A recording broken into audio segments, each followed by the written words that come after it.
ઓમ સહના ભવતુ સહનૌ ભુનક્તુ સહ વીર્યંકરવાવહૈ તેજસ્વિનાવધીતમસ્તુ મા વિદ્વિષાવહૈ. ઓમ શાંતિ શાંતિ શાંતિ. ઓમ યો બ્રહ્માણં વિદધાતિ પૂર્વં યો વૈ વેદાંશ્ચ પ્રહિણોતિ તસ્મૈ તમ દેવમાત્મબુદ્ધિપ્રકાશં મુમુક્ષુર્વૈ શરણમહં પ્રપદ્યે. ઓમ શાંતિ શાંતિ શાંતિ. હરિ ઓમ શ્રી ગુરુભ્યો નમઃ. હરિ ઓમ. સદાશિવસમારંભાં શંકરાચાર્યમધ્યમાં અસ્મદાચાર્યપર્યન્તાં વંદે ગુરુપરંપરાં. વંદે ગુરુપરંપરાં. મંગલાચરણના શ્લોકો છે. અધ્યયન પૂર્વે આપણે બોલીએ છીએ. એટલે શ્વેતાશ્વતર ઉપનિષદ મંત્રોપનિષદ છે કૃષ્ણ યજુર્વેદનું, અને મંગલાચરણના જે છે એ શ્વેતાશ્વતર ઉપનિષદના જ મંત્રો છે. એટલે એ મંત્રો મંગલાચરણમાં પારંપરિક રીતે આપણે બોલીએ છીએ. જે અધ્યયન કરવાનું છે એને સંવાદિતામાં જ આ મંત્રો આવી રીતે છે એ જ અર્થનું પ્રતિપાદન કરે છે. એટલે એ મંત્ર પ્રમાણેના અર્થનું અનુસંધાન કરતાં કરતાં આપણે આ મંગલાચરણના શ્લોકો બોલીએ છીએ. શ્વેતાશ્વતર ઉપનિષદ શુક્લ યજુર્વેદ કૃષ્ણ યજુર્વેદ અંતર્ગત છે. શ્વેત અશ્વતર એટલે જે શ્વેત છે એટલે શ્વેતાશ્વતર ઋષિ છે. શ્વેતાશ્વતર પ્રવર્તક આચાર્ય છે. શ્વેતાશ્વતર ઋષિએ આ મંત્રોને આવી રીતે આમાં સમાધિ દશામાં આ મંત્રો પ્રકાશિત થયા. એટલા સંવાદિતામાં પોતાના હૃદયથી એ હતા આ જ્ઞાન સાથે, તો પરમાત્માએ એમના બુદ્ધિમાં મનમાં આ મંત્રોને પ્રગટ કરેલા છે. એટલે શ્વેતાશ્વતર ઋષિ આ ઉપનિષદના પ્રવર્તક છે, આચાર્ય છે, પ્રવચન કરતા છે. શ્વેત અશ્વતર બે શબ્દથી શ્વેતાશ્વતર બને છે.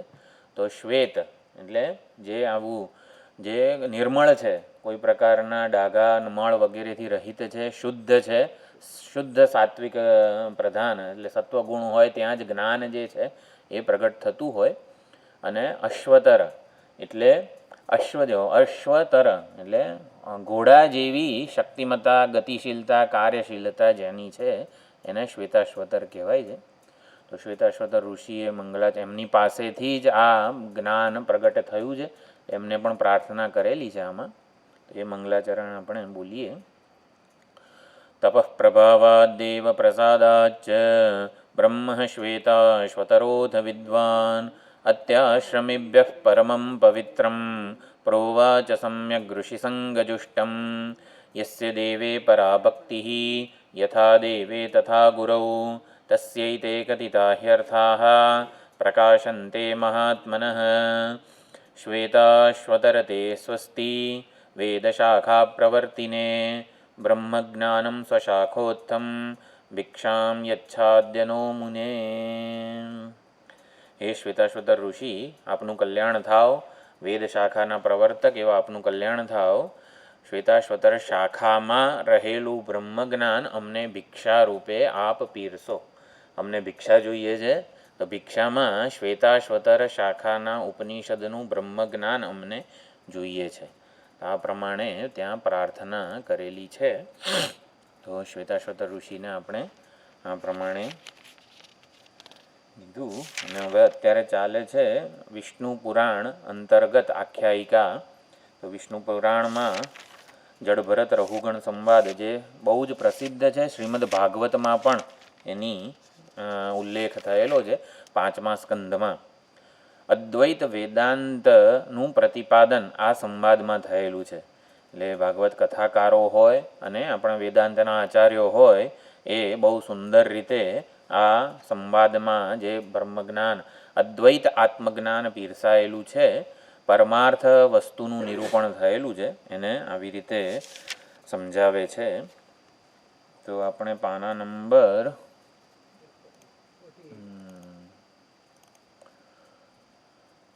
49 ઉપર આવ્યા છીએ મારા.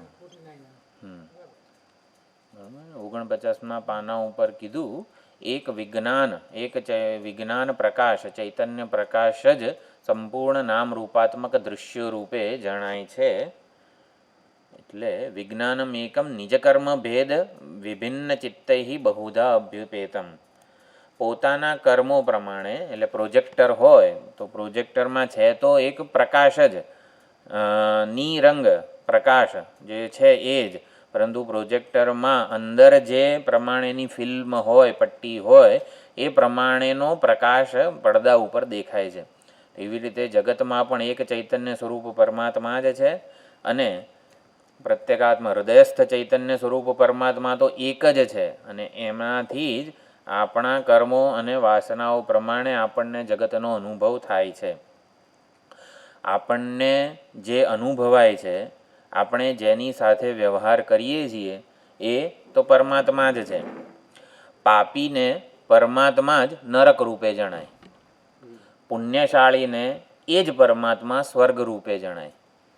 શિવજીના ભક્તોને એ જ પરમાત્મા કૈલાસ લોક રૂપે અનુભવાય, રામજીના ભક્તોને એ જ પરમાત્મા સાકેત વગેરે રૂપે અનુભવાય.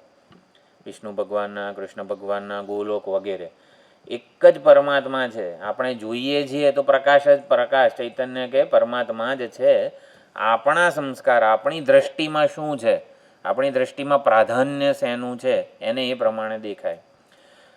જેને જોઈએ છીએ તો સુવર્ણ જ છે. આપણી દ્રષ્ટિમાં જે નામ અને રૂપનું મહત્ત્વ હોય એ પ્રમાણે આપણને અલંકાર જણાય. આપણો વ્યવહાર થાય છે સુવર્ણ સાથે જ. આપણે એવું માનીએ છીએ કે આ બંગડી છે, આ કંદોરો છે, આ વીંટી છે, આ સુવર્ણ આ ચૂની છે વગેરે. એટલે વ્યવહારની સરળતા માટે નામ રૂપની કલ્પના થઈ છે મૂળભૂત ઉપાદાન ચૈતન્ય સ્વરૂપ પરમાત્મા પર. એટલે વ્યવહાર થાય છે પરમાત્મા સાથે, ભ્રાંતિ સેવીએ છીએ કે નામરૂપ સાથે વ્યવહાર વગેરે થાય છે. આપણે સમજવાનું, જેની સાથે મારો વ્યવહાર થાય છે એ તો એક વિજ્ઞાન સ્વરૂપ પરમાત્મા જ છે. પરમાત્મા સાથે વ્યવહાર થાય છે, પરમાત્મા જ સુખ દુઃખ આ તે બધાનું કારણ છે. આવું સમજવું થોડું કંઈ લાગે આપણને, પણ એમ ઉલટી રીતે સમજવાનું કે જેની સાથે વ્યવહાર થાય છે ઇટ ઇઝ નન અધર દેન પરમાત્મા. તો એક વાસુદેવ સિવાય બીજું કંઈ સત્ય નથી, અને વાસુદેવને જ જે આત્મ સ્વરૂપે ઓળખે છે એનો આત્મવિનિશ્ચય બદલાઈ જાય છે.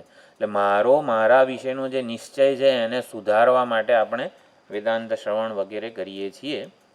વેદાંત શેના માટે ભણવાનું? મોક્ષ માટે, પરમાત્માના દર્શન માટે. આ બધી વસ્તુઓ સાચી. એ ક્યારે થાય? જ્યારે મારા વિશેનો નિશ્ચય બદલાય. આત્મવિનિશ્ચય એટલે મારા વિશેનો નિર્ણય શું છે એ પ્રમાણે મને જગત દેખાવાનું છે. એટલે વૈરાગ્ય, હું જિજ્ઞાસુ છું તો મને આ જગત યોગનું સાધન બની જાય. હું બુભુક્ષુ એટલે કે કંઈક વિષયોના વગેરેના ભોગવવાનું ઈચ્છુક હોઉં તો જગત મારે ભોગ્ય વિષય જ બની જાય. હું કોણ છું? હું ભોગતા હોઉં તો આ જગત મારા માટે ભોગ્ય છે. હું કરતા હોઉં, કરતા એટલે પ્રદાતા, કોન્ટ્રીબ્યુટર જેને કહેવાય, તો જગત એ જગત ઈષધિયુક્ત સેવનમ જે ઉપદેશસારમાં કીધું એ પ્રમાણે જગતની હું પ્રદાતા હોઉં, એટલે કે જગતમાં કંઈક પરમાત્માનું એક રૂપ છે જેની મારે સેવા વગેરે આરાધના કરવાની છે. એટલે હું કંઈક કરું, કંઈક પ્રદાન કરું વગેરે થાય. એટલે મારા વિશેનો નિશ્ચય જ જગતનું રૂપ આખું બદલે છે. એ પ્રમાણે અહીં કીધું જ્ઞાનમ વિશુદ્ધમ વિમલમ વિશોકમ વગેરે. એકમ સત એકમ પરમઃ પરેશ વાસુદેવથી અન્ય બીજું કંઈ નથી. સદ્ભાવ મયા ઉક્ત. આ પ્રમાણે મારા વડે સદ્ભાવ કહેવામાં આવ્યો. હવે જડભરત રઘુગણ સંવાદ વગેરે શરૂ થાય છે. અવિદ્યા સંચિતમ કર્મ તચ્ચ અશેષેષુ જંતુષુ. આત્મા શુદ્ધ ચૈતન્ય સ્વરૂપ જ છે, શાંત છે, નિર્ગુણ છે, પ્રકૃતિથી પર છે.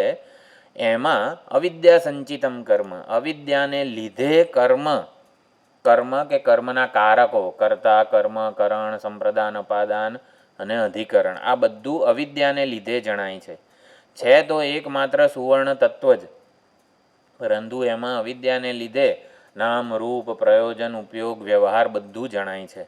એટલે એ સમજવાનું છે. મને મારામાં ચૈતન્ય સચ્ચિત આનંદ સ્વરૂપ સિવાય જે કંઈ પણ જણાતું હોય, હું કરતા છું, સુખી દુઃખી છું, મારે કંઈ કરવું પડશે, એટલે કર્મના કારકો મને મારામાં જણાય છે. ચૈતન્યમાં કર્મના કારકો, હું કરનારો છું, ફળ ભોગવનારો છું, મારી પાસે સાધનો છે, ઇન્દ્રિયો, મન વગેરે.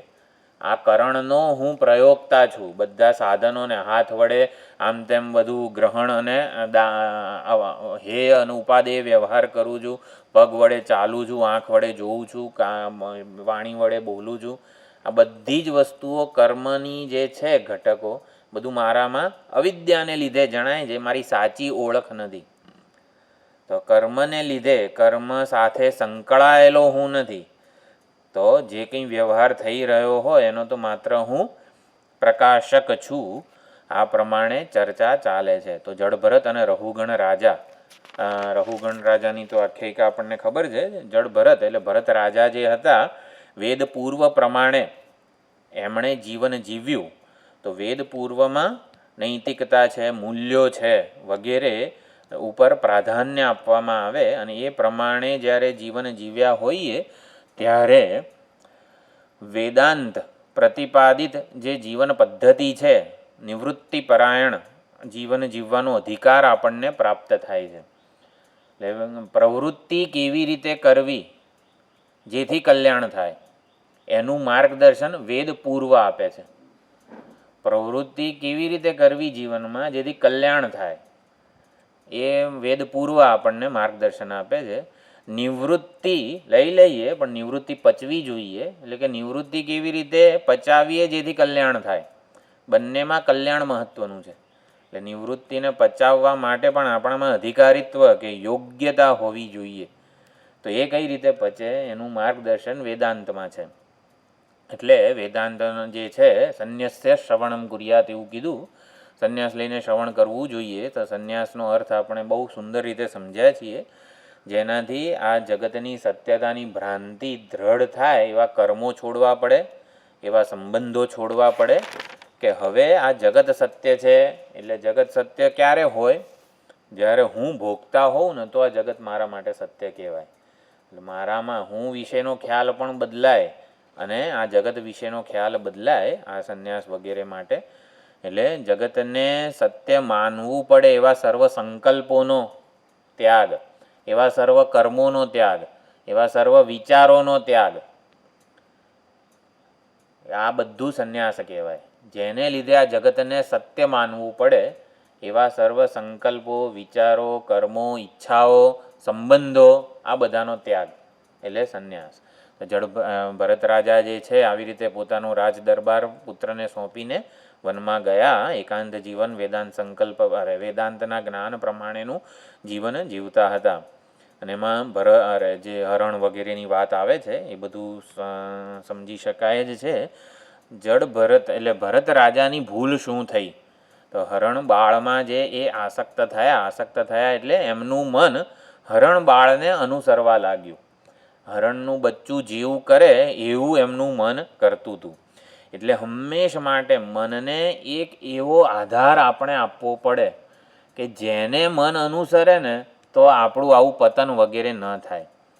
એટલે કરવો હોય, કંઈક કરવું હોય, ભાઈ હું કરતા છું એવું નથી, હજી આપણે ઘણો વ્યવહારના આ તે બધામાં છીએ હજી, તો કરવો હોય તો શું કરાય? તો સત્સંગ કરાય. હજી ઈચ્છાઓથી છૂટી નથી શકાતું, ઈચ્છાઓ જન્મ્યા કરે છે. તો ઈચ્છા કરવી હોય તો કઈ કરાય? તો દ્રઢ મોક્ષેચ્છા કરાય. ભાઈ મને અપરિચ્છિન્ન વસ્તુ જોઈએ છે, મને અમર્યાદિત વસ્તુ જોઈએ છે, મને નિત્ય વસ્તુ જોઈએ છે. હજી કંઈક જાણવું છે, ઓલો શું કરે છે ત્યાં બેઠો બેઠો, એમ મારે કંઈક જાણવાનું હજી બાકી છે. તો નહીં, જાણવું હોય તો શું જોઈએ? તો જાણવું એટલે જે સર્વ વ્યવહારથી ઉપર જિજ્ઞાસુ બનવું જોઈએ. બ્રહ્મ જિજ્ઞા અથવા તો બ્રહ્મ જિજ્ઞાસા કર્તવ્ય. તો બ્રહ્મ જે પૂર્ણ છે એને જાણવાની ઈચ્છા વગેરે થવી જોઈએ. જાણવાનો વિષય આપણા માટે જે પૂર્ણ છે, જે અપરિચ્છિન્ન છે એ જ હોવો જોઈએ. એટલે આ પ્રમાણેનું વરણ થવું જોઈએ. એટલે મનને કોઈ પણ એક સુંદર ટેકો, આલંબન વગેરે હંમેશા આપવાનું જ, જેથી એમાં ને એમાં પરોવાયેલું રહે. દ્રઢ મોક્ષેચ્છા કરવી જોઈએ. પૂર્ણનું જ્ઞાન મને જોઈએ છે, નિત્યનું, પૂર્ણનું વગેરે. એટલે મુંડક ઉપનિષદમાં બહુ સુંદર રીતે અભિનય વગેરે થયો આનો. પરીક્ષ લોકાન કર્મચિતાન બ્રાહ્મણ નિર્વેદ માયાત વૈરાગ્ય જન્મે.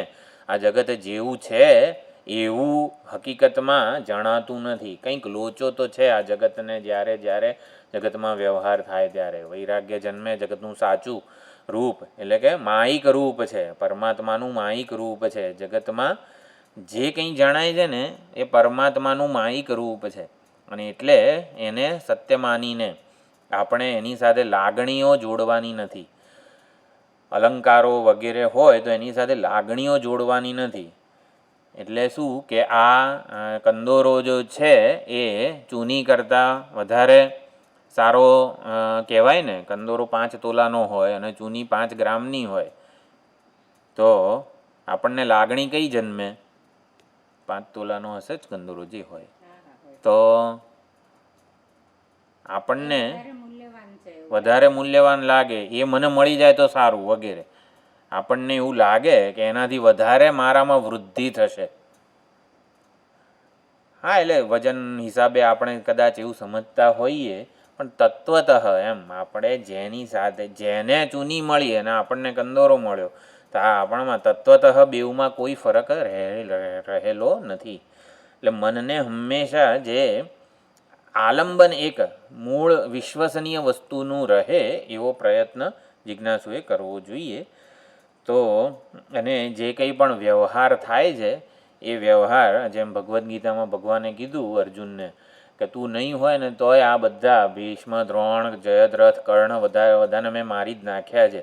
તારા હણે એ લોકો હણા એવા નથી. એટલે આપણા વગર પણ આ બધો જ વ્યવહાર પરમાત્મા સંભાળી લેવા માટે પૂર્ણપણે એટલે પરમાત્માના સંકલ્પથી જ બધું થાય છે. આપણું તો ખાલી મિથ્યા અભિમાન હોય છે. એટલે નિમિત્ત પરમાત્મા બીજો કોઈ ઊભો કરી જ શકે છે. એટલે મહાત્માઓ કહે છે કે માતા પિતા વગેરે જે કંઈ પણ હોય એટલે માતા બાળકને મધ ચટાડતી હોય ચમચીથી. બાળક ખોળામાં હોય અને માતા બાળકને મધ વગેરે કંઈક ખવડાવતી હોય, પ્લાસ્ટિકની ચમચી હોય કે જે હોય, એમાં ચમચી તૂટી જાય તો શું કરે? માતા રડવા નથી બેસતી, બીજી ચમચી લઈને પીવડાવે છે.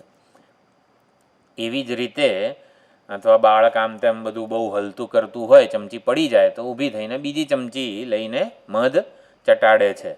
તો એવી જ રીતે આ પરમાત્મા આ બાળક જેવા આ જીવોના ભરણ પાલન પોષણ માટે ચમચીઓ બદલ્યા કરે છે. એટલે પરમાત્મા માતાના સ્થાને છે અને ચમચી રૂપ આ બધા સ્વજનો છે. આપણને જેવી લાગણીઓ જ્યારે જરૂર હોય ને ત્યારે એ પ્રમાણે આ સાધનો બધા એટલે આપણે જાણે કે આપણા પુત્રોનું ને આ તેન બધાનું પાલન પોષણ આપણે બધા ચમચી જેવા જ છીએ. ટૂંકમાં સાધન વાપરનારો તો પરમાત્મા જ છે. સંતાનોના ઉછેરમાં સ્વજનો જે છે, સંતાનો કહો, માતા પિતા કહો, બધાને વૃદ્ધ થાય ત્યારે સાધન બદલાઈ જતું હોય છે. એટલું જ છે. એટલે પ્રારબ્ધ કે ઈશ્વર જ બધાની સંભાળ રાખે છે, એટલું ધ્યાન રાખવાનું. એટલે આપણું લક્ષ્ય શું છે? ચમચીમાં જાણે કે આપણે શું કહેવાય અટકી ના જઈએ. મધ વડે પાલન પોષણ કરનારો તો એ જ છે. એટલે ચમચી તૂટી જાય કે ચમચી બીજી આવે તો એમાં પાલન પોષણ કરનારી ચમચી નથી, એ પરમાત્મા છે. એટલું ધ્યાન રાખવાનું. એટલે અહીંયા ઉપદેશ આચાર્યોએ એવો આપ્યો કે જડ ભરતને થયું હતું, રાજા ભરતને, કે આનું પાલન પોષણ મારે કરવું પડશે. ના ના, એ તો પરમાત્મા જ કરે છે. એટલે મહાત્માઓ આ રીતે આ વસ્તુને સમજાવે છે. એટલે બીજો જન્મ પણ મૃગ રૂપે થયો વગેરે વગેરે. હવે સૌવીર દેશના રાજા રહુગણ અને એની પાલખી વગેરે ઊંચકવા માટે આવે છે.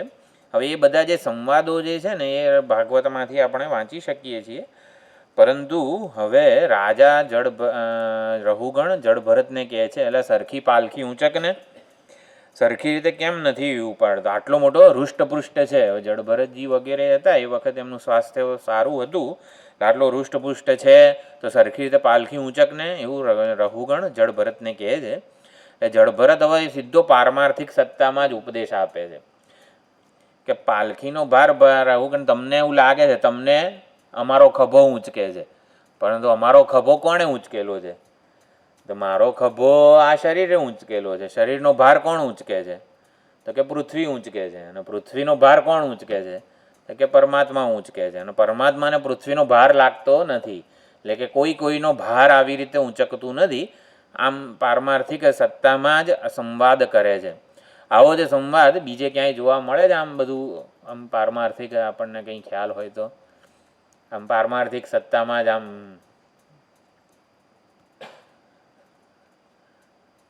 એટલે રઘુગણની વાત તો સાચી જ હતી ને. ઓલા ઠેકડા મારતો તો નીચે કીડી મકોડા આવે ને તો જડભરતજી આમ ઠેકડા મારે તો રઘુગણ કહે જ ને, એટલે સીધો ઊભો રહે, સીધી રીતે ઊંચક. ચારે ચાર જણાએ સંવાદિતામાં રહીને પગલું આગળ ભરવાનું હોય તો પાલખી આગળ સારી રીતે ચાલે. એક આમ ઊંચો નીચો કૂદકૂદ કરતો હોય તો બાકીના ત્રણને કેટલી તકલીફ પડે. સાચી જ વાત છે ને રઘુગણની. તો આવો સંવાદ બીજે ક્યાંય છે કંઈ ખબર છે? આપણને ખબર તો છે એટલે જ પૂછું છું.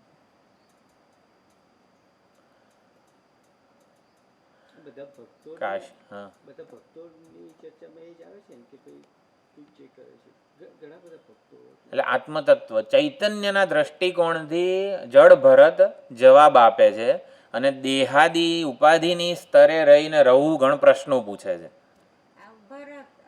અર્જુન અને ભગવાન ના ના, અર્જુન ભગવાન તો વ્યવહારિક સ્તરે છે. એટલે ન જાય તો આત્માનૈનમ છિંદંતી શસ્ત્રાણી વગેરે છે. બીજું કંઈ શંકરાચાર્યજીના જીવનમાં કંઈ હતું એવું? શંકરાચાર્યજીના જીવનમાં હા ચાંડાળ આવે છે. હા મનીષા પંચક વગેરે જે છે ને, હા એમાં અપસર શંકરાચાર્યજી ચાંડાળને કહે છે, એટલે આગોજા અમે ગંગા સ્નાન કરીને આવ્યા છીએ અને તને આવી રીતે સાંકડી કેરીમાં તો સ્પર્શ થઈ જશે, પાછા અભડાઈ દઈશું. એટલે જ્યારે ચાંડાળ રૂપે આવેલા શંકર ભગવાન કહે છે, એટલે આવી રીતે કોનાથી કોને દૂર જવાનું કહો છો? ચૈતન્ય એક છે, સર્વવ્યાપક છે, એ ક્યાં દૂર જઈ શકવાનું છે? અને આ દેહ જે છે એ તો આવી રીતે દૂર જ છે. તો એ પ્રમાણે આવો સંવાદ પણ ત્યાં થયો છે. એટલે જડભરત રઘુગણને કહે છે, એ વખતે જડભરત કહે છે, હું કંઈ પાલખી ઉપાડતો નથી. તને એવું દેખાય છે કે પાલખી મેં ઉપાડી છે, પણ પાલખી આવી રીતે છાતી ઉપર ને પૃથ્વી ઉપર ને એવી રીતે. એટલે રાજા તું તો શરીરમાં છે. રાજા એવું જડભરતને કહે, એટલે તું તો શરીરમાં તો છે. ત્યારે જડભરત એવું કહે છે કે ના હું તો સર્વવ્યાપક ચૈતન્ય જ છું. એટલે જડભરત પરમાર્થ દ્રષ્ટિએ સંવાદ કરી રહ્યા છે. હું તો સર્વવ્યાપી ચૈતન્ય છું, એને કોઈનો ભાર નથી. પૃથ્વીનો પણ ભાર એને ન લાગે. પૃથ્વીનો ભાર કેમ ન લાગે? પોતાનો ભાર ન લાગે. એટલે આત્મતત્વના સ્તરે જે છે પૃથ્વી વગેરે બધું જ સ્વ અધ્યસ્ત છે. પોતાના પ્રોજેક્ટરના પડદાને પ્રોજેક્ટરના એકે દૃશ્યોનો ભાર લાગે ખરો? પોતાનાથી અનન્ય હોય ને એને ભાર ના લાગે. સુવર્ણને 5 તો ઓલે કંદોરાનો ભાર ના લાગે અને ચૂની હલકી ના લાગે, ભાર ના લાગે. આપણને આપણા શરીરનો ભાર ના લાગે. કંઈક ઊંચકી હોય બેગ તો કેવો ભાર લાગે છે. ચડતી વખતે પહાડ ચડવાનો હોય તો આ બેગ મૂકી દઈએ છીએ આપણે કે આ હવે નથી ઊંચકાતી. અન્ય બુદ્ધિ હોય, ભેદ બુદ્ધિ હોય ને ત્યાં ભાર લાગે. પરમાત્માને કોઈનો ભાર નથી લાગતો. એટલે જ્ઞાનીને કોઈનો ભાર ન લાગે. એટલે તને એવું લાગતું હશે કે આ ભાર ઊંચકતો નથી સરખો, એવું નથી. એટલે કે અવિદ્યા સંચિતમ કર્મ, એમાં આ સંવાદ જે મંત્ર છે એ આવેલો છે.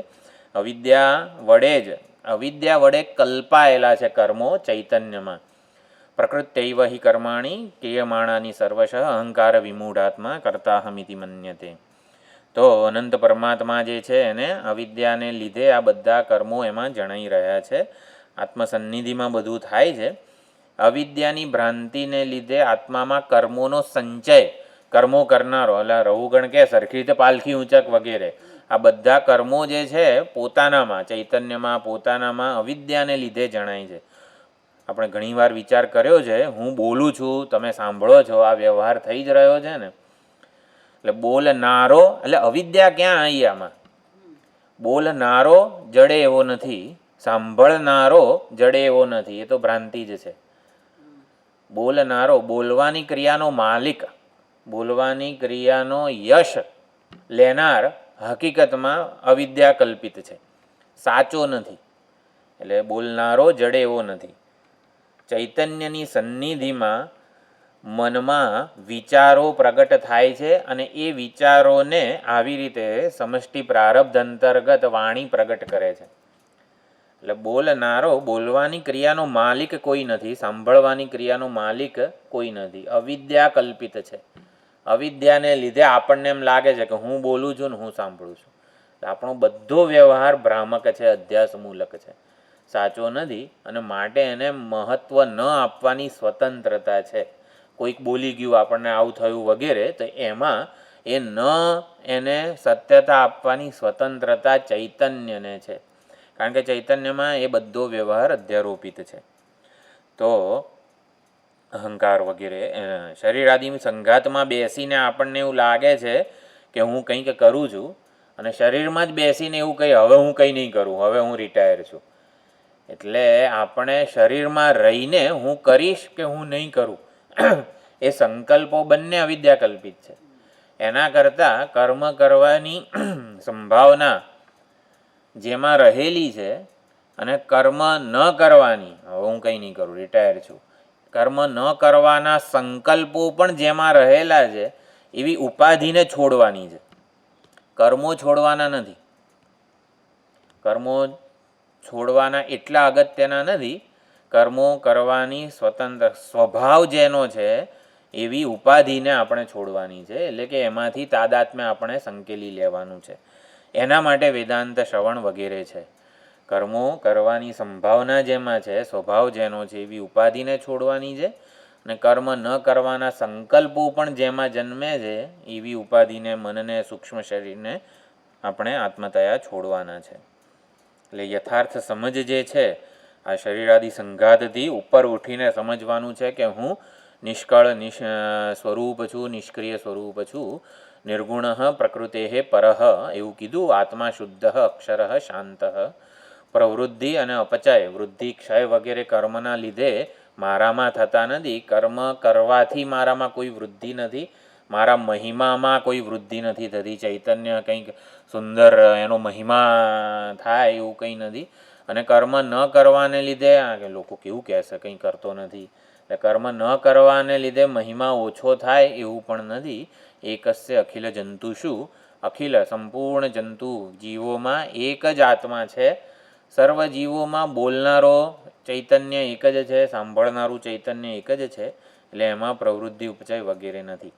યત્તુ કાલાંતરેણ અપી ન અન્ય સંજ્ઞામ ઉપૈતિ વૈ. કાલાંતરે જે અન્ય સંજ્ઞા પ્રાપ્ત કરે છે એને મિથ્યા કહેવાય. ઘડો હોય ફૂટી જાય વગેરે તો પછી કપાલ કહેવાય, ચૂર્ણ કહેવાય વગેરે. કાલાંતરે જે અન્ય સંજ્ઞાને પ્રાપ્ત થતો નથી, પરિણામાદિ સંભૂતામ તદ વસ્તુ નૃપતચ્ચ કિમ. એટલે જેમાં પરિણામ વગેરે આવી જાય છે એને વસ્તુ ન કહેવાય, તત્વ ન કહેવાય. પણ બાળક વયના હતા, પછી વૃદ્ધ આધેડ વય, યુવાન વયના થયા વગેરે, દરેક વખતે શરીરાદિ વગેરે ઉપાધિઓમાં પરિવર્તન છે, વિકાર છે. પરંતુ હુંમાં, ચૈતન્યમાં, એટલે હું જેને કહું છું એમાં કોઈ વિકાર પરિણામ વગેરે નથી, એમાં કોઈ જ ફેરફાર થતો નથી. એટલે સાચી વસ્તુ શું છે, વિશ્વસનીય વસ્તુ શું છે? હું. એટલે કાળાંતરે જે બદલાય, કાળાંતરે ન બદલાય ને એવું કશું આ જગતમાં નથી. આ જગતમાં કાળાંતરે ન બદલાય એવું કશું નથી.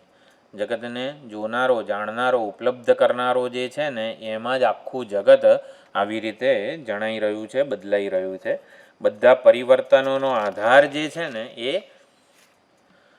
પરિવર્તન ન પામનારું ચૈતન્ય છે. એટલે પરિવર્તન ન પામનારું ચૈતન્ય સત્ય છે, માટે પરિવર્તનો મિથ્યા હોવા જોઈએ. એટલે શેમાં મિથ્યા હોવા જોઈએ? આત્મચૈતન્યમાં, પરમાત્મા. આપણે કેમ જગત મિથ્યા છે એવું કહીએ, જગત મિથ્યા ચૈતન્યમાં, પરમાત્મામાં મિથ્યા છે એવું સમજવાનું. જગત મિથ્યા છે એટલે સાવ આમ આપણે જાણે કે એના અસ્તિત્વને નકારતા નથી. જગત મિથ્યા છે એટલે આપણે આપણી લાગણીઓને એના આધાર સાથે જોડવાની છે, એટલું જ છે. જગત મિથ્યા છે શબ્દનો અર્થ આપણે આપણી લાગણીઓને એના મૂળ ઉપાદાન, અધિષ્ઠાન, આધાર સાથે જોડવાની છે. આપણો વ્યવહાર તો જગતની વસ્તુ વ્યક્તિઓ સાથે થાય છે તો આપોઆપ લાગણી જોડાઈ જ જાય છે. એટલે લાગણી જોડાવાની ન જોડાવાની સ્વતંત્રતા કેળવવાની છે. લાગણીઓ જે છે કોઈક વિશ્વસનીય આધાર સાથે જોડાય એવી રીતે આપણે વ્યવહાર કરવાનો છે. એટલે કે એ વ્યક્તિ વસ્તુ પરિસ્થિતિ રૂપે પ્રગટ કોણ થયું છે, હા, એ રીતે આપણે સમજવાનું છે. અધિષ્ઠાન, આધાર વગેરે શબ્દો છે વિચાર સાગરમાં સુંદર રીતે કીધું છે. એટલે આ દોરી છે અને એના ઉપર આપણને આ સર્પ છે એવો ભ્રમ, અધ્યાસ વગેરે જન્મે છે. તો એમાં આ છે અંશને આધાર કહેવાય છે અને રજ્જુને અધિષ્ઠાન કહેવાય છે. આ વિચાર સાગર ગ્રંથની પરિભાષા છે. આ છે અંશ આપણને સર્પમાં જણાય છે. એટલે અધિષ્ઠાનનો જે અંશ આપણને અધ્યારોપમાં જણાય, અધ્યસ્થમાં જણાય એને આધાર કહેવાય. આધાર અને અધિષ્ઠાન આ બે શબ્દો આપણને હા ભ્રમમાં મૂળ વસ્તુનો જે અંશ જણાય છે એને આધાર કહેવાય. એટલે સામાન્ય વસ્તુ જે છે જે આપણને ભ્રમમાં પણ જણાય છે એને આધાર કહેવાય. અધિષ્ઠાન સામાન્ય અંશને આધાર કહેવાય. સામાન્ય અંશ આપણને ઓલામાં પણ જણાય છે, સર્પમાં પણ જણાય છે, એટલે એને આધાર કહેવાય. અધિષ્ઠાન કોને કહેવાય કે દોરીપણું જે છે ને એને અધિષ્ઠાન કહેવાય. અધિષ્ઠાન વિશેષ અંશને અધિષ્ઠાન કહેવાય, સામાન્ય અંશને આધાર કહેવાય. તો આ પ્રમાણે બાકીનો બધો વ્યવહાર એટલે સર્પ વગેરેની જેમ જ રજ્વામ ભુજંગમ ઇવ એટલે બધો વ્યવહાર ભ્રાંતિ જ છે. યદિ અન્ય અસ્તિ, બહુ સુંદર રીતે કીધું, યદિ અન્ય અસ્તિ પરહ કોપી મત્ત પાર્થિવ સત્તમ, હે પાર્થિવ સત્તમ, હે રાજા, મારાથી બીજો કોઈ છે ખરો? એટલે તમે કહે છે આ 4 જણા સરખી રીતે પાલખી ઊંચકો, જળભરત કહે છે એટલે મારા સિવાય બીજો કોઈ નથી પાલખી ઊંચકનારો, હું એક જ છું કે જે બધાનો ભાર આવી રીતે ઊંચકીને ફરી રહ્યો છું. યદિ અન્ય અસ્તિ પરઃ કોપી મત્ત, મારાથી બીજો કોઈ છે જ નહીં, અન્ય એટલે ભાર ઊંચકનારો, ચૈતન્ય તો બીજો કોઈ છે જ નહીં. તદા એષ અહમ અયમ ચ અન્ય વક્તુમ એવ અપી ઈષ્યતે, કે જેને લીધે આ હું, અન્ય બીજો વગેરે એવો કોઈ વ્યવહાર થઈ જ ન શકે. એટલે મારાથી બીજો કોઈ હોય તો આ હું, પેલો, બીજો વગેરે કહેવું સાર્થક થાય. આ વ્યવહાર બધો જે છે આ હું, તે, તેણી, પેલો વગેરે જે બધા સર્વનામો છે બધા પહોંચે છે કોને? ચૈતન્યને જ પહોંચે છે ને એ તો એક જ છે. યદા સમસ્ત દેહેશુ પુમાન હિ એક વ્યવસ્થિત, સમસ્ત દેહમાં બધા જ દેહધારી જે છે એમાં એક જ પુમાન, એક જ પુરુષ ચૈતન્ય છે વ્યવસ્થિત. તદા હિ કો ભવાન સહ અહમ, તો પછી કોને મને કોણ છો તમે? એટલે તમે, તે, હું, આ તો બધું વિપ્રલંબનમ. વિપ્રલંબનમ એટલે છેતરપિંડી જ છે. જો વિપ્રલંબ એટલે છેતરપિંડી કરનારું. એટલે આપણને જણાતું હોય કે અત્યારે વ્યવહારમાં કેટલા ભેદ છે, આ છે, તે છે, પેલું જે પેલું first person, second person, third person વગેરે, હી, શી, ઈટ વગેરે જે છે બધું, આ બધું જુદું જુદું જ છે ને. ના ના, એ તો છેતરપિંડી છે, વિપ્રલંબ છે. હકીકતમાં ચૈતન્ય તો એક જ છે, એક જ પુમાન. આપણે ખાલી વિચારીએ કે એક જ આવી રીતે બધી ઉપાધિઓમાં રહીને બોલી રહ્યો હોય, સાંભળી રહ્યો હોય, જોઈ રહ્યો હોય, વ્યવહાર કરી રહ્યો હોય, તો પછી આપણો વ્યવહાર કેવો હોય એકબીજા સાથે? સંવાદિતા. જે એક વડીલ હોય, જે સંયુક્ત કુટુંબમાં રહેતા હોય, જે વડીલ દાદા દાદી વગેરે હોય, એને કેવો બધા માટે એક સમાન પ્રેમ વગેરે હોય છે. તો એવી જ રીતે સમાન લાગણીઓ પૂર્વકનો વ્યવહાર, આત્મૌપમ્યેન સર્વત્ર સમમ પશ્યતિ અર્જુન. તો એ પ્રમાણે બધો જ વ્યવહાર સંવાદિતા, મૂલ્ય આધારિત વગેરે થાય. આત્માની એકતાપૂર્ણ વ્યવહાર થઈ જ શકે છે અને એ જ આપણું જીવનનું લક્ષ્ય છે.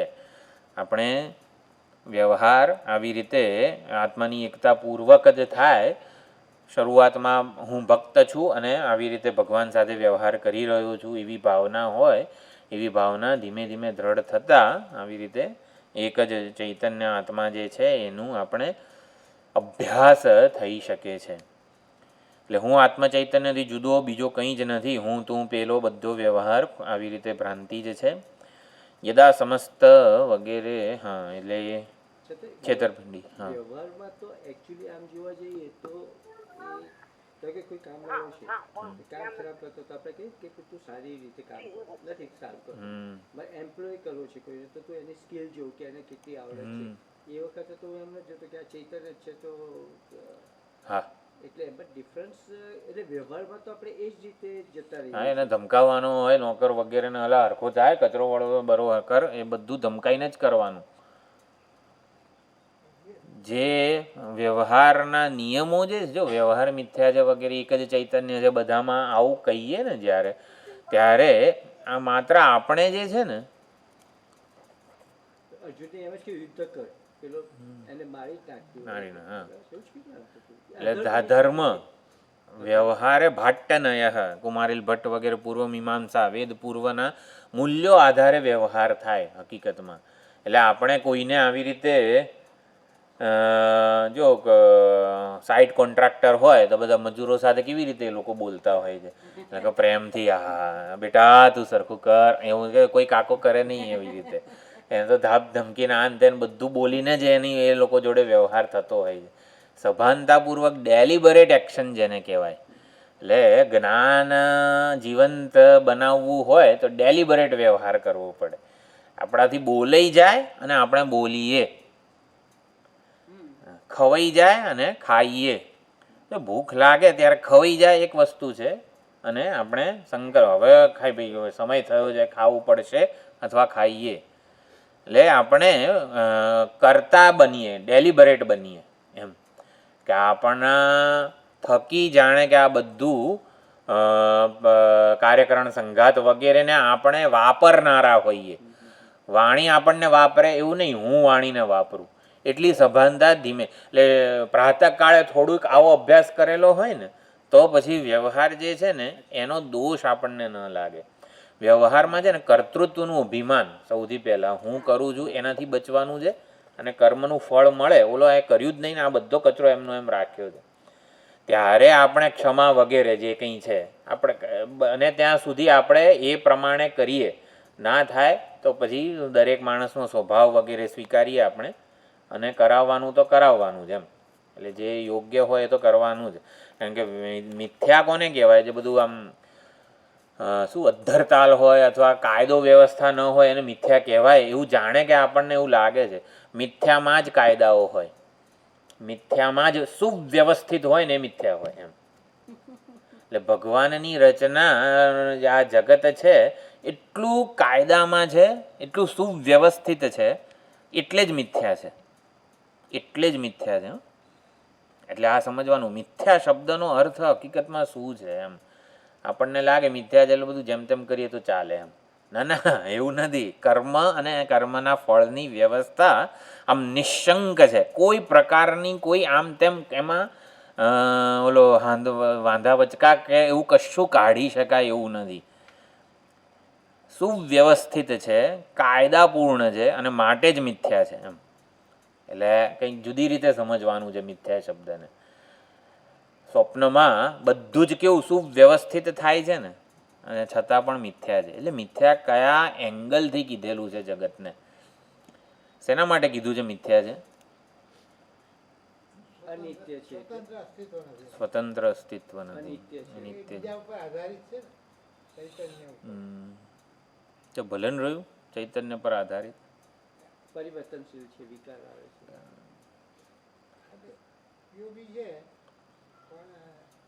સ્વપ્નમાં વરસાદ વરસે તો આમ વાદળો કાળા ડિબાંગ વાદળોમાંથી જ વરસે ને, કઈ સફેદ વાદળોમાંથી થોડો વરસાદ વરસે. હા આપણી અપેક્ષા પૂરી કરવાની એનું સામર્થ્ય નથી. આપણે કોઈ જે વસ્તુ પાસે સુખ સલામતી કે એવી અપેક્ષા રાખતા હોઈએ તો એ અપેક્ષા આપણી પૂરી કરવાનું સામર્થ્ય નથી. આપણો પ્રશ્ન ખ્યાલ આવ્યો ને? બધું જ સુવ્યવસ્થિત છે, કાયદા પ્રમાણે છે, છતાં મિથ્યા છે. છતાં નહીં એટલે જ મિથ્યા છે કારણ કે બાધ થાય છે. બસ આ એક જ શસ્ત્ર છે વેદાંતિ પાસે. બાધ થાય છે ને એટલે મિથ્યા છે બસ. બીજું કંઈ એની બાધ થાય છે એટલે સંકેલી લેવામાં, ચૈતન્યમાં સંકેલાઈ જાય છે માટે મિથ્યા છે. બસ આ એક જ આપણી પાસે શસ્ત્ર છે. બાધિત થાય છે નવા થાય. હા હવે આ 1 મિનિટમાં પૂરું થશે, નવા સેશનમાં જોઈએ આપણે. સાપનો દોરીમાં બાદ થયો એવું કહેવાય. હા, એટલે મિથ્યા છે. નવું સેશન જોઈન કરી લઈએ, ચાલો. સાપનો દોરીમાં બાંધ્યો એટલે કે શરીર પાછું પંચમહાભૂતમાં મળી ગયું. એટલે સાદી ભાષામાં તો સમજવું એવું જ થયું ને. સમજ, જ્ઞાન સમજના સ્તરે જ છે. અભ્યાસમાં ધ્યાન આ વ્યવહારના સ્તરે છે. એટલે ધ્યાન દ્વારા આપણે આવી રીતે કરવું પડે, એને આમાં લાવવું પડે.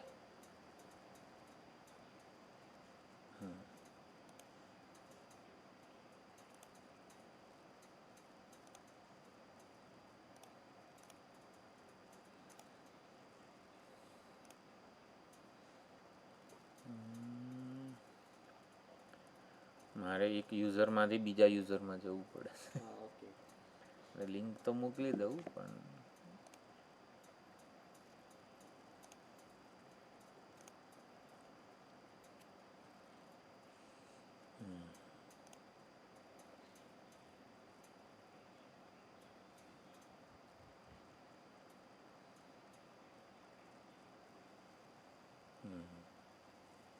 Recording in progress.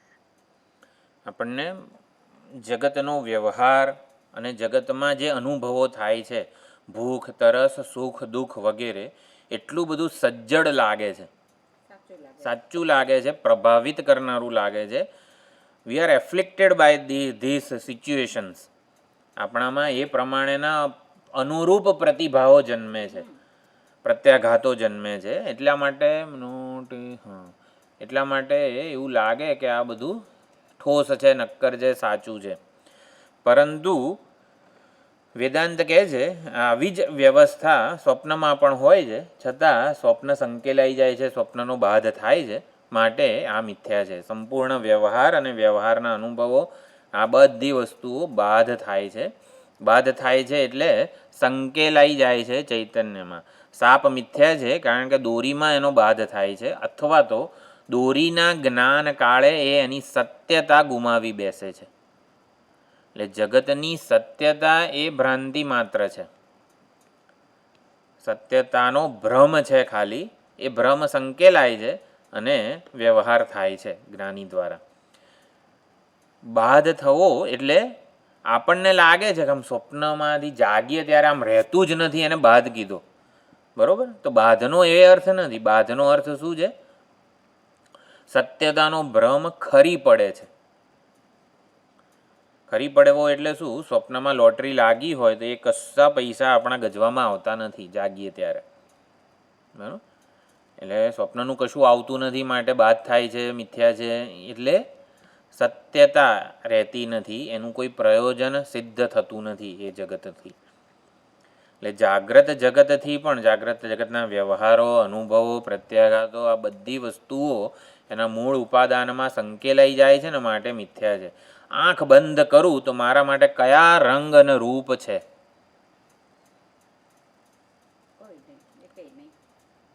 આને બાધ કહેવાય.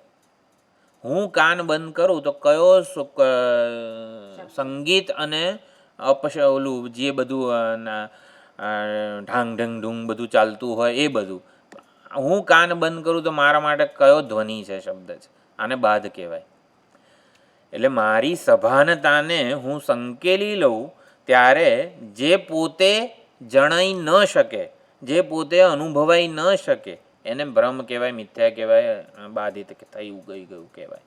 ધારો કે ભૂખ લાગી હોય તો હું આમ કહું કે ના, હું તો ચૈતન્ય છું, એમ કરીને બધું લઈ લઉં તો પછી ભૂખ લાગી હોય ત્યારે શું કરવાનું?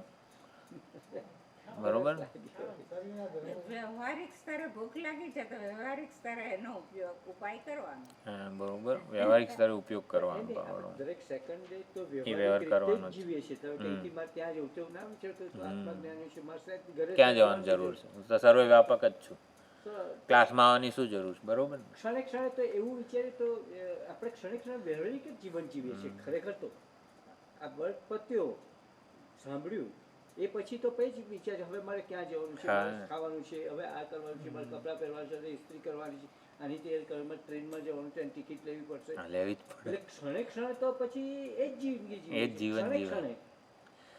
એટલે એકબીજાને છે ને મદદ કરતા રહેવાની છે. સ્વાધ્યાયીઓનું છે ને આવું છે, અને એના માટે જ આ સત્સંગ વગેરે ચાલુ રાખવાનો હોય. એટલે હકીકતમાં આ શું ભૂખ વાળો જે પ્રશ્ન છે ને એક્ઝેક્ટ આમ એપ્ટ છે, બરોબર છે. આ હમણાં ભૂખ લાગશે 12 વાગે, બધુંય કરવું પડશે રસોડામાં જઈને બધું. એટલે ભૂખ વગેરે જ્યારે લાગે ને ત્યારે વિચારવાનું એવું, હું ભૂખ્યો નથી, હું તરસ્યો નથી, હું તો ચૈતન્ય છું, ભૂખ તરસ વગેરે પ્રાણના ધર્મો છે વગેરે. આ બધી એક વિચાર કહેવાય. એવું કરાય કે જેને ભૂખ લાગી છે ને એ હું નથી. એટલે જેને ભૂખ લાગી છે ને એના માટે કંઈક કરવું પડશે. હા, શરીર માટે. હવે એ કોણ છે એ ભગવાન જાણે, બરોબર. જેને ભૂખ લાગી છે એના માટે ભગવાને મને એક તક આપી છે, એક ભૂમિકા આપી છે, એક વેશ આપેલો છે.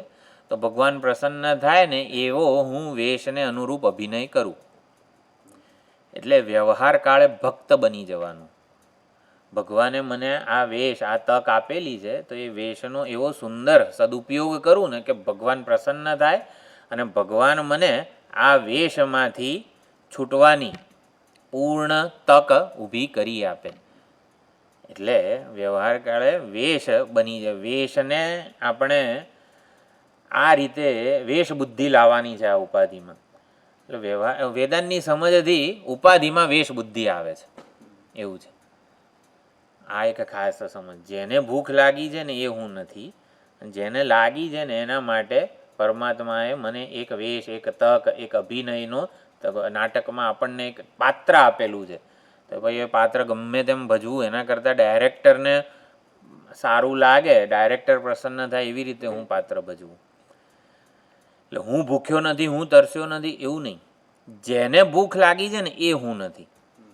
એટલે આત્મા આવી રીતે નિષ્પાપ છે ને આ જે વગેરે જેવું આ વર્ણન આવે આ બધું અજરહ અમરહ, એટલે હું અજર છું, અમર છું વગેરે, ષડ ધર્મોથી રહિત છું, ષડ વિકારોથી રહિત છું.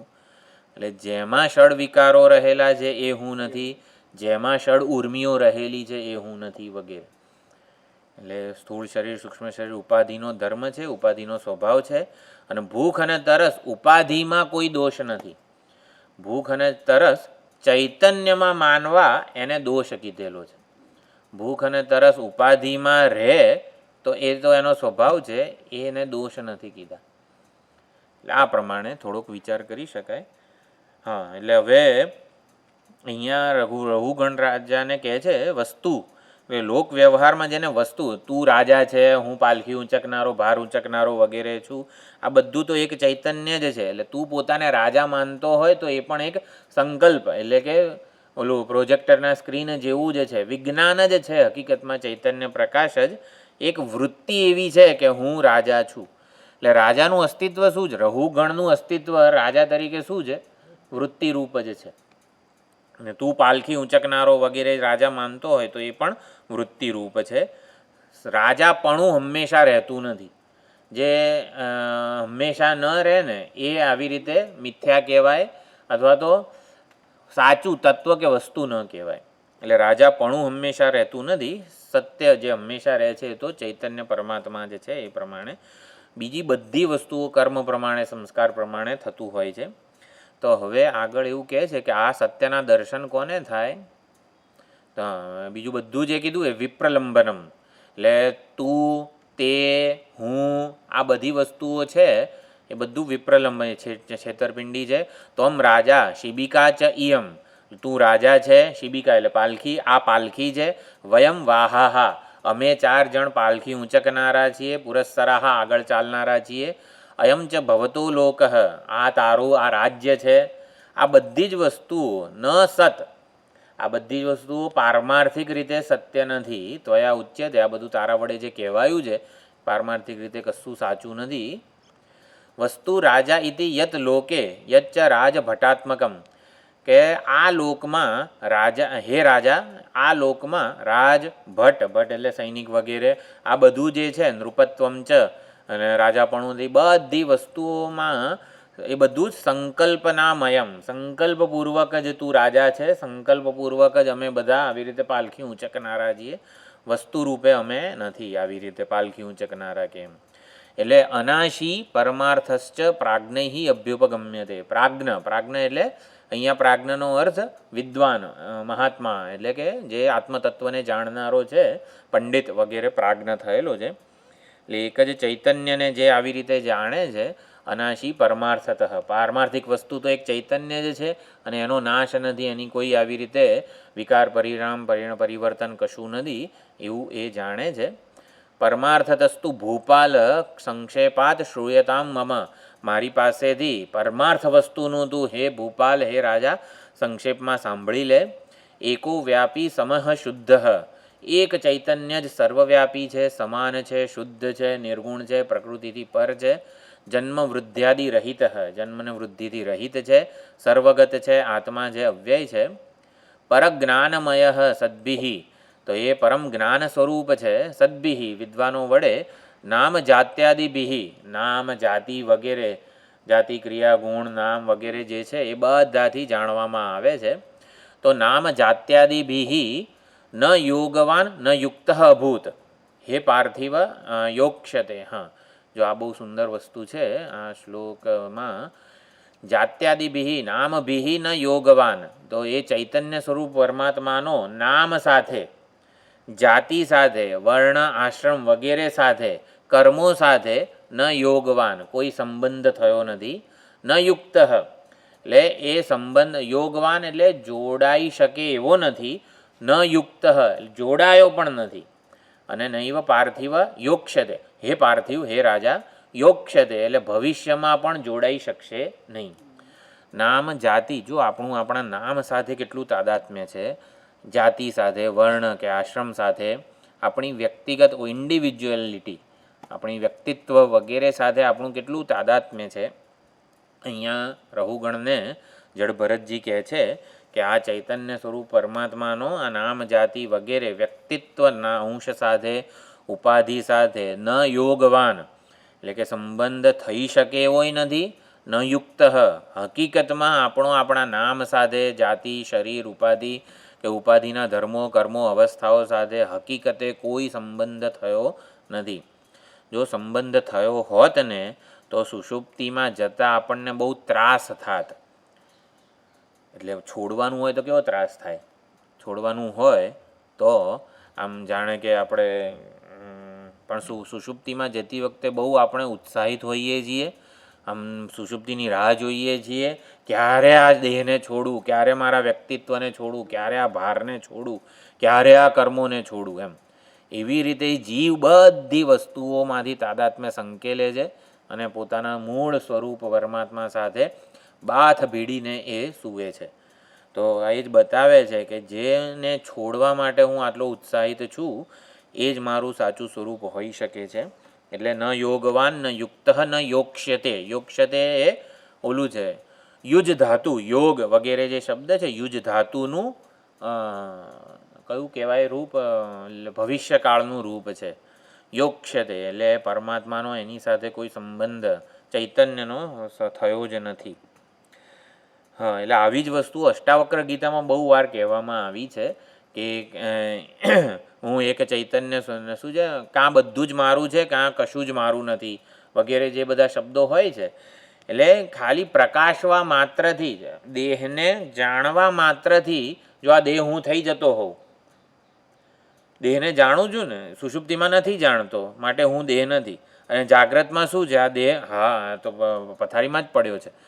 તો દેહને જાણવા માત્રથી હું દેહ થઈ જતો હોઉં તો આખું જગત હું જ છું ને, આખા જગતને જાણી જ રહ્યો છું ને, તો આખું જગત મારું છે.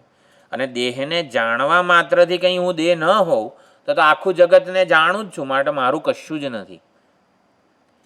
એટલે આવી વાતો અષ્ટાવક્રમાં એકદમ પારમાર્થિક સત્યના એંગલથી કહેવામાં આવે છે. કાં બધું મારું છે, તો ક્યાં તો બધું મારું ક્યારે હોય, જેને જાણું એ મારું થઈ જતું હોય. જો આ દેહને જાણું દેહ મારો થઈ જતું હોય તો બધું મારું જ છે ને, બધા દેહ મારા છે. આવું ક્યાં આપણે બોલ્યા ને હમણાં દીક્ષા વખતે કે હવે કોઈ ઇન્ડિવિજ્યુઅલિટી રહી નથી, હવે કોઈ જુદાઈ રહી નથી, હવે તો બધા ઘર આપણા છે, બધા દેહ આપણા છે, એટલે બધા સ્વજનો આપણા છે, કોઈ જુદાઈ રહી. જુદાઈ એ જ છે ને ભેદ વગેરે આ નિર્મૂળ કરવા માટે વેદાંતનું જ્ઞાન છે. જગતને જાણનારો મારામાં છે. હા, એ તો અધિષ્ઠાન જ થઈ ગયું. પછી સંપૂર્ણ જગત સ્વપ્નમાં જેમ સંપૂર્ણ જગત મારામાં જ છે, જ્યારે જણાય ને ત્યારે પણ મારામાં છે. જ્યારે જન્મે અને લય પામે ત્યારે તો મારામાં જ છે, જણાઈ રહ્યું છે ને ત્યારે પણ મારામાં છે. એમાં હુંનો અર્થ જે અધિષ્ઠાન સત્ય ચૈતન્ય જે થાય એવી રીતે જાગ્રત જગત પણ એને જાણવા માત્રથી, એને ઉપલબ્ધ કરવા માત્રથી, ઉજાળવા માત્રથી જ એ મિથ્યા છે, મારામાં અધ્યસ્ત છે. જણાયું ને માટે મિથ્યા છે. કેમ કે જાણનારો જ જણાયેલા જગતનું ઉપાદાન છે. આવું કઈ રીતે સમજાય? જાણનારો જણાયેલા જગતનું ઉપાદાન છે. આવું ત્યારે જ સમજાય જ્યારે જણાયેલું જગત જે છે ને એ જાણનારાથી જુદું ન હોય. એટલે જાણનારો હોય ત્યારે જ જગત હોય. આપણે ઓલું બાળક ભૂખ્યો થયો હોય જે ઉદાહરણ રાખેલું છે, અત્યંત ભૂખ લાગી હોય, સ્કૂલેથી આવ્યો હોય, મમ્મી બહુ ભૂખ લાગી છે, મમ્મી 2 મિનિટ માટે કાર્ટૂન જોવા આપે, અડધો કલાક રસોઈ બનાવે, ત્યાં સુધી એની ભૂખ ક્યાં ગઈ? જાણનારો જ નહોતો ત્યારે તો જોનારો હતો. ભૂખને જાણનારો હોય તો ભૂખ છે, ભૂખને જાણનારો નથી તો ભૂખ નથી. એટલે આખું જગત એ રીતે મારામાં છે.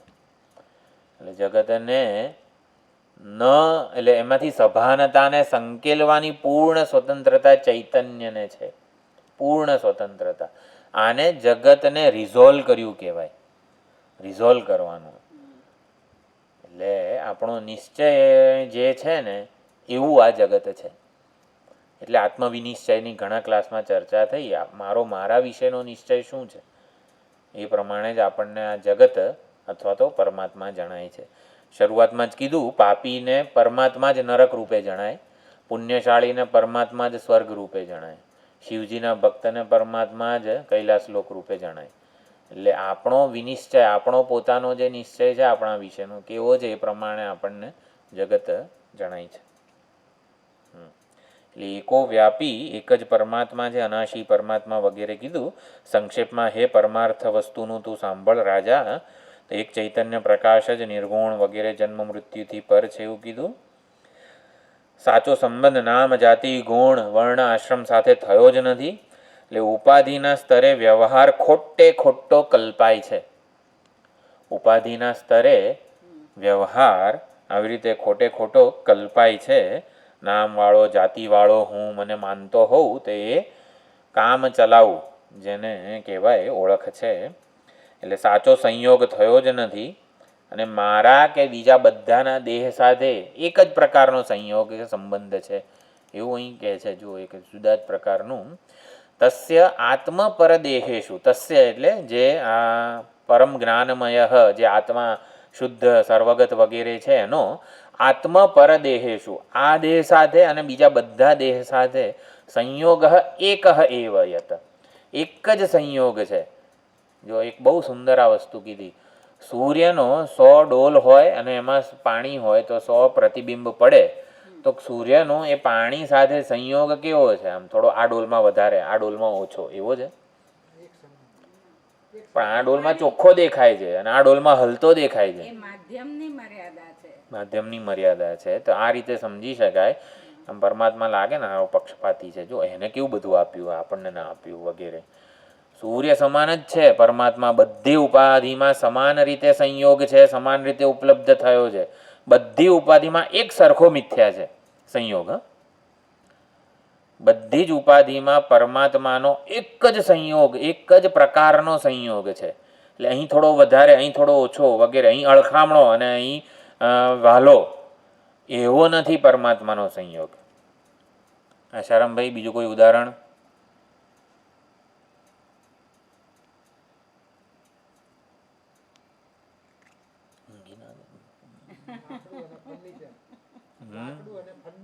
હા, જાઓ બીજું ઉદાહરણ આપો.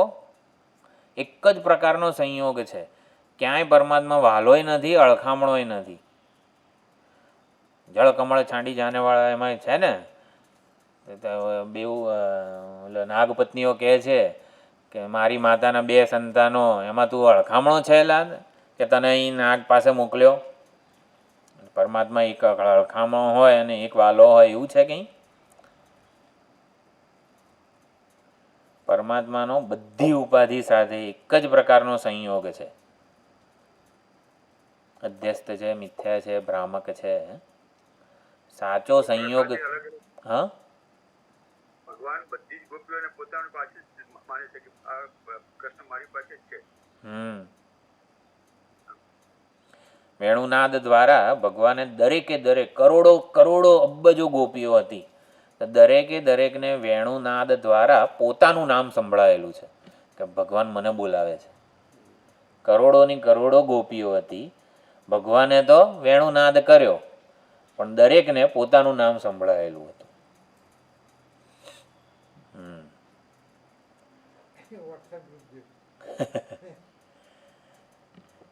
જેમ સુવર્ણ હોય કહી શકે કે મારો બધા અલંકારો સાથે એક જ પ્રકારનો સંયોગ છે. 5 તોલાનો કંદોરો હોય કે 1 ગ્રામની ચૂની હોય, બરાબર, સુવર્ણ એવું કહી શકે છે. આવી રીતે 1000 ઉદાહરણો આપણે જાતે શોધવાના. માટી એવું કહી શકે કે મારો બધા ઘડો છે, કુંજો છે, ઈંટ છે, નળિયા છે, બધા સાથે એક પ્રકારનો સંયોગ છે. ઇલેક્ટ્રિસિટી પણ એવી રીતના હા, ઇલેક્ટ્રિસિટી એક સરખી છે પણ દરેક ઉપકરણમાં એ જુદી જુદી રીતે વ્યક્ત થાય છે. ઇલેક્ટ્રિસિટી વીજળી છે એ કહી શકે કે મારો તો હીટરમાં અને એસીમાં એક જ પ્રકારનો સંયોગ છે. ઉપલબ્ધ જ થઉં છું, ખાલી મારી સન્નિધિમાં બધું ચાલે છે, એટલે મને કશું એનું અડકતું પણ નથી. આવા 1000 ઉદાહરણો આપણે વિચારવાના. તરંગ જળ વગેરે જે છે, હા, એક જ પ્રકારનો સંયોગ છે. જો તસ્ય આત્મપરદેહેશુ, એટલે બધા ઉપાધિઓમાં એક જ પ્રકારનો સંયોગ વગેરે છે. વિજ્ઞાનમ પરમાર્થ અસૌ, આ પરમાર્થ વિજ્ઞાન છે. દ્વૈતિન અતથ્યદર્શિન, એટલે પરમાર્થ વસ્તુ, પરમાર્થ વિજ્ઞાન આ જ છે. દ્વૈતીઓને અતથ્યદર્શિન, અતથ્ય એટલે કે એ સાચું જોતા નથી, ભેદ બુદ્ધિથી જુએ છે. એટલે ભેદભાવ કે એ વગેરે મિથ્યા જે છે. જોનારો તો એક જ છે. જો અદ્વૈત દર્શી જ એકમાત્ર જોનારો છે, બાકીના બધા તો ભ્રાંતિને જુએ છે, બરોબર. જોનારો કોણ છે? જેને દોરી દેખાતી હોય એ જ જોનારો છે ને. બાકીના બધાને સાપ છે, ભૂછિદ્ર છે, પાણીનો રેલો છે, દંડ છે, પુષ્પમાળા છે, એ દેખાતું હોય તો એને જોનારા કહેવાય કંઈ? જે ભ્રાંતિને જોતો હોય, જે ભેદને જોતો હોય, જુદાઈને જોતો હોય, એને જોનારો કહેવાય. આમાં છે ને યફ પશ્યતિ સપશ્યતિ કેટલી વાર આવ્યું નહીં ભગવદ્ ગીતામાં પણ, એ જ ખરેખર જુએ છે. યાદ કરો શ્લોકો.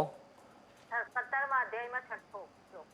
હા, 17મા 17મા અધ્યાયમાં 6થો પણ બોલવું પડે ને. મમ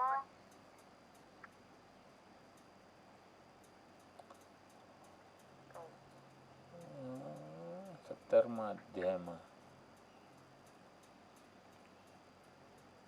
આમ તો 13મા અધ્યાયમાં શરીરસ્થમ મામ ભૂતગ્રામમ ચેતસઃ મામ ચૈવાંત શરીરસ્થમ. શરીરસ્થમ શું છે? મામ ચૈવાંત શરીર, એ તો જો કે નિંદા રૂપ શ્લોક છે. કર્ષયંત શરીરસ્થમ ના, એ તો જે અસુર વગેરે જે છે એની નિંદા રૂપ છે. જે સર્વેષુ ભૂતેષુ તિષ્ઠન્તમ પરમેશ્વરમ. હા, વિનશ્યંતમ યમ પશ્યતિ સપશ્યતિ. વિનશ્યત્સુ અવિનશ્યંતમ યફ પશ્યતિ સપશ્ય સમમ સર્વેષુ ભૂતેષુ તિષ્ઠંતમ પરમેશ્વરમ. એટલે સર્વેષુ ભૂતેષુ તિષ્ઠંતમ પરમેશ્વરમ સમમ, જે એક સમાન છે. વિનશ્યત્સુ અવિનશ્યમ, જે અવિનાશીમાં અવિનાશી. યફ પશ્યતિ, જે એને જુએ છે ને એ જ ખરેખરો જુએ છે. કયો અધ્યાય છે? 13મો. સમમ સર્વેષુ ભૂતેષુ તિષ્ઠંતમ પરમેશ્વરમ. 13માનો 27. પછી આગળ છે એક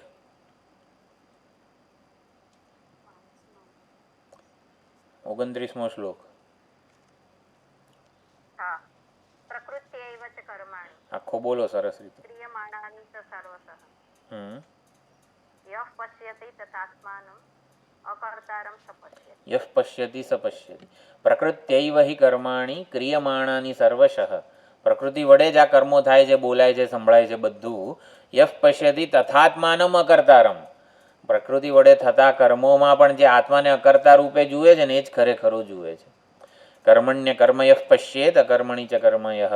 એટલે આ પ્રમાણે પણ જે ખરેખર આત્માને અકર્તા સ્વરૂપે જુએ છે એ જ ખરેખરો જોનારો છે.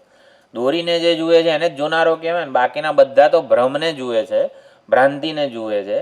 એટલે એ જ પ્રમાણે જગતને જોઈએ. જગતને એટલે કે જુદાઈને જોઈએ, ભેદભાવને જોઈએ આપણે.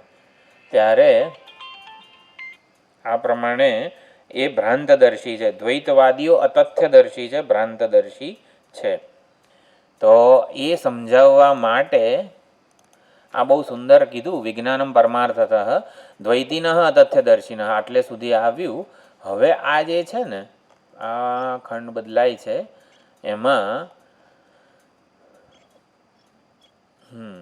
દ્વૈતિનઃ એટલે હે રહુગણ, આ જ વસ્તુ જે મેં તને કહી એ રૂભુ અને નિદાઘ એના પ્રકરણમાં પણ આ જ ઉપદેશ અપાયો છે. એટલે જડભરત રાજા એક બીજો વિષ્ણુ પુરાણ અંતર્ગત અત્યારે આપણે જે શાંકર ભાષ્યના શ્લોકો જોઈ રહ્યા છીએ એ મૂળ વિષ્ણુ પુરાણના છે.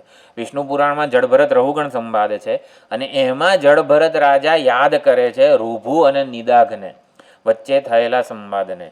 તો રૂભુ એ બ્રહ્માજીના પુત્ર છે, ગુરુ છે, જ્ઞાની છે, આત્મતત્વ આત્મનિષ્ઠ છે અને નિદાઘ શિષ્ય છે.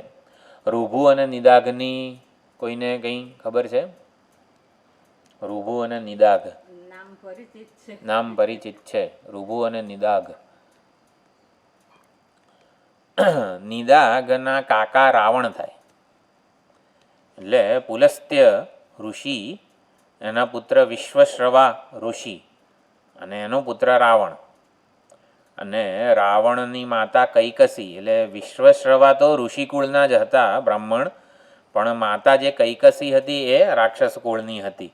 અને રાવણે માતૃપક્ષનો આશરો લીધો, વારસો મળ્યો રાવણને. માતૃપક્ષનો વારસો વધારે મળ્યો એટલા માટે આસુરી વગેરે થયો. પરંતુ જે વિશ્વશ્રવાના ભાઈ જે હતા એ આ નિદાઘ, તો રાવણના કાકા છે નિદાઘ. એટલે પુલસ્ત્ય એમના આવી રીતે પુત્ર છે. અરે પુલસ્ત્ય તો પિતા છે, રૂભુ નિદાઘ. બ્રહ્માજીનો બ્રાહ્મણ પુત્ર રૂભુ એ આવી રીતે ગુરુ છે અને નિદાઘ આ પુલસ્ત્યના પુત્ર, વિશ્વશ્રવાના ભાઈ, રાવણના કાકા વગેરે. તો એ રૂભુ અને નિદાઘનો પ્રસંગ ઘણા બધા, રૂભુ ગીતા કરીને બહુ સુંદર, જેમ રહુગણ જડભરત સંવાદ અદ્વૈત આત્મતત્વનું પ્રતિપાદન એમાં છે, એવી રીતે રૂભુ ગીતા કહેવામાં આવે છે, એમાં પણ અદ્વૈત આત્મતત્વનું પ્રતિપાદન છે. તો જડભરત રહુગણ જડભરત રાજા જડભરત આ સંવાદને યાદ કરીને પાછો રહુગણને થોડો ઉપદેશ આપે છે. જો રૂભુ ગીતામાં આવું કીધું છે, રૂભુ ભગવાને વગેરે એ પ્રમાણે ઉપદેશ આપે છે. આપણે આવતી વખતે જોઈશું. પણ એટલે સમજી લઈએ, ખાલી રૂભુ અને નિદાઘ આપણને ખબર જ છે. ઓલું રાજાની સવારી જાય છે એમાં ઓલો પૂછે છે કોણ ઉપર છે ને કોણ નીચે છે, એ યાદ છે. હવે યાદ આવ્યું કંઈ? રાજાની સવારી જાય છે ત્યારે કોણ રાજા છે એવું પૂછે છે. એટલે છે ને હકીકતમાં નિદાઘ શિષ્ય છે, એણે રૂભુ પાસેથી ઉપદેશ પ્રાપ્ત કર્યો, પરંતુ નિદાઘમાં અધિકારિત્વની ઉણપ હતી. અદ્વૈત જ્ઞાનમાં સ્થિર થઈ શકાય એવી યોગ્યતા નહોતી, એવું કહી શકાય આપણે. એટલે જો અધિકારિત્વ હોય ને તો અદ્વૈત જ્ઞાન જે શ્રવણ કાળે જ આપણે એમાં સ્થિર થઈ શકીએ. આપણે આપણી લાગણીઓને સંકેલી શકીએ અને જગત સાથે સંપૂર્ણ સંવાદિત વ્યવહાર આપણો થઈ શકે. પણ ધીમે ધીમે પછી આવી રીતે સ્થિર ન થયો તો શિષ્યને અદ્વૈત જ્ઞાનમાં નિષ્ઠા પર્યંત સ્થિર કરવા માટે રૂભુ કંઈક 2 થી 3 વખત આવે છે એના જીવનમાં. એકવાર ઉપદેશ પ્રાપ્ત કર્યો પછી નિદાઘ વિદાય લે છે, ફરી પાછો કંઈક અમુક વર્ષો થાય ત્યારે રૂભું આવીને ઉપદેશ આપે, ફરી પાછું એને યાદ આવે, હા આવો ઉપદેશ તો મારા ગુરુજી જ હોઈ શકે એમ કરીને ઓળખે. પણ જુદા જુદા વેશ બદલીને રૂભું ગુરુ આવે છે નિદાઘને અદ્વૈત જ્ઞાનમાં સ્થિર કરવા માટે. તો સુંદર આખ્યાયિકા તમને કોઈને ખબર હોય તો, જે રાજાની સવારી જતી હોય છે તો એમાં રાજા કોણ છે? એટલે હાથી ઉપર સવાર હોય છે રાજા. તો રૂભુ પૂછે છે નિદાઘને, શિષ્યને, કે આમાં રાજા કોણ છે? તો કે જે ઉપર છે એ રાજા છે, અને અરે જે હાથી ઉપર સવાર થયો છે ને એ રાજા છે. નિદાઘ એવો જવાબ આપે છે કે જે હાથી ઉપર સવાર થયો છે એ રાજા છે. એમ તો આમાં હાથી કોણ છે? રૂભુ નિદાઘને એવું પૂછે છે, તારી વાત તો સાચી કે જે હાથી ઉપર છે એને રાજા કહેવાય, પણ હાથી કોણ છે? હવે નિદાઘે શું જવાબ આપવાનો? એટલે નિદાઘ જુએ છે, જવાબ આપે છે વ્યાવહારિક ઉપાધિના દ્રષ્ટિકોણથી, અને ઓલો પૂછે છે પારમાર્થિક દ્રષ્ટિકોણથી. તો આમાં હાથી કોને કહેવાય? પહેલાં પૂછ્યું તું રાજા કોણ છે, તો કે જે હાથી ઉપર સવાર છે રાજા. એટલે હજી તારામાં રાજા અને હાથી એવી ઉપાધિના ભેદ છે ને, એમ ટૂંકમાં. અને ઓલા પૂછે, નિદાઘ કહે છે, હા રૂભુ કહે છે હાથી કોણ છે? તો આ બેમાં તને શું ભેદ જણાય છે? એક ચૈતન્ય જ છે ને, આપણે પડદા ઉપર જોતા હોઈએ તો એક ચૈતન્ય પ્રકાશ જ છે. અને ત્યારે રૂભુ, હા એટલે નિદાઘ કહે છે કે જે ઉપર છે એ રાજા છે, જે નીચે છે એ હાથી છે. બરોબર ને? હાથી ઉપર રાજા સવાર થયો હોય તો જે ઉપર છે એ રાજા છે અને જે નીચે છે એ હાથી છે. બરોબર ને? હા તો પાડો. હા એટલે તો એને તો પછી રૂભુએ શું પૂછ્યું? હા એ બરોબર સમજાઈ ગયું કે જે ઉપર છે રાજા છે અને જે નીચે છે હાથી છે, એ સમજાઈ ગયું. પણ ઉપર એટલે શું અને નીચે એટલે શું એ સમજાય તો પછી મને ખબર પડે ને. મારે ઓળખવો છે રાજાને, કે ઉપર એટલે શું અને નીચે એટલે શું. પડદામાં આપણને ઉપર નીચે શું, એક જ્ઞાન પ્રકાશ ચૈતન્ય જ છે ને, એમાં ઉપર નીચે એવા ભેદ ક્યાંથી આવ્યા પાછા? એટલે ટૂંકમાં રૂભુ આ રીતે એને અદ્વૈત તરફ લઈ જાય છે. ઉપર નીચે આ બધી મનોમય સંકલ્પ જ છે, કલ્પના જ છે. હકીકતમાં ચૈતન્યમાં બધી વસ્તુઓ કલ્પિત છે. એટલે સમજાવાય છે ઉપર નીચે. તો પછી નિદાઘ શિષ્ય જે છે એ રૂભુ ઉપર ચઢી જાય છે, ખભા ઉપર. જો હવે ખબર પડી, હું ઉપર છું અને તું નીચે છે. આવું નિદાઘ એના ગુરુ ઉપર જ ચડે. ગુરુ વેશ બદલીને આવ્યા હોય છે, ખબર નહોતી પડતી. એટલે નિદાઘ એના ખભા ઉપર ચડી જાય છે અને કહે છે જો હું ઉપર છું ને તું નીચે છે. તો પછી શું જવાબ આપે છે રૂભુ? ઓલાએ કીધું હું ઉપર છું ને તું નીચે છે. પણ ત્યાં એટલે જુદી એક ભક્તના દ્રષ્ટિકોણથી પણ કહેવાય, પણ રૂભુ એવું કહે છે, પણ મને તો એવું દેખાય છે કે હું નીચે છું ને તું ઉપર છે. એટલે કે પરમાત્મા તું, એમ એવી રીતે. ભક્ત પક્ષી આ એક કે હું ઉપર છું એવું ના કે કોઈ દિવસ ભક્ત. એટલે આવી રીતે પણ એક પક્ષ, ભક્તિ પક્ષીય એક અર્થઘટન છે કે હું હંમેશા નમ્ર હોઉં, નીચો હોઉં. તું પરમાત્મા, હે પરમાત્મા તું આવી રીતે સ્વામી છે, ઉપર છે વગેરે, એવી રીતે પણ સમજાવે છે. અને અદ્વૈત જ્ઞાન વગેરે જે છે ને, એમાં હું, તું, તમે, પેલો વગેરે આવા ભેદ ક્યાંથી લાવ્યો તું? આપણે એ અર્થ સમજવાનો છે અહીંયા. હું ઉપર ને તું નીચે વગેરે ભેદ, હું અને તું વળી કોણ? એમ એક ચૈતન્ય જ્ઞાન પ્રકાશ પરમાત્મા હોય, એમાં હું તું વળી ભેદ કેવા? એ પ્રમાણે આગળ વધે છે. એટલે હવેના શ્લોકો રૂભુ અને નિદાઘના સંવાદ રૂપે છે, આપણે આવતી વખતે જોઈશું. ઓમ પૂર્ણમદઃ પૂર્ણમિદં પૂર્ણાત પૂર્ણમુદચ્યતે પૂર્ણસ્ય પૂર્ણમાદાય પૂર્ણમેવાવશિષ્યતે. ઓમ શાંતિ શાંતિ શાંતિ. હરિ ઓમ. શ્રી ગુરુભ્યો નમઃ. હરિ ઓમ.